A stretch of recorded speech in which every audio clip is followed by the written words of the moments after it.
Hello দর্শক, সামনে মনে হয় অ্যাক্সিডেন্ট হয়েছে, দেখা যাক কি হয়েছে, আল্লাহ জানে। না না, অ্যাক্সিডেন্ট না, মূলত এটা তেলের সিরিয়াল। কাম সারছে বাবারে বাবা। এই তেল নিয়ে এরা কতদিনে বাড়ি যাবে? হায় হায় হায় হায়, এত বড় সিরিয়াল দেখি নেই ভাই। এটা হচ্ছে রাজশাহী রোড, মান্দা থানা, সুতিহাট ফিলিং স্টেশন।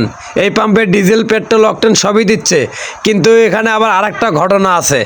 আপনার ড্রাইভিং লাইসেন্স এবং নাম্বার প্লেট যে গাড়িতে আছে সেই গাড়িতে তেল দিচ্ছে, নাম্বার প্লেট যে গাড়িতে নাই সেই গাড়িতে তেল দিচ্ছে না। যার লাইসেন্স নাই তাকেও কিন্তু তেল দিচ্ছে না। সরকারে কিন্তু আরেকটা নিয়ম করছে, তেল নিতে হলে ড্রাইভিং লাইসেন্স লাগবে ভাই। সবাই কথাটা মাথায় রাখেন। এখানে পেট্রোল, অকটেন, ডিজেল সব কিছুই দিচ্ছে। ভিডিওটা শেয়ার করে দেবেন বেশি বেশি, আর 10 জনে দেখা জানি হুঁশিয়ার হইতে পারে।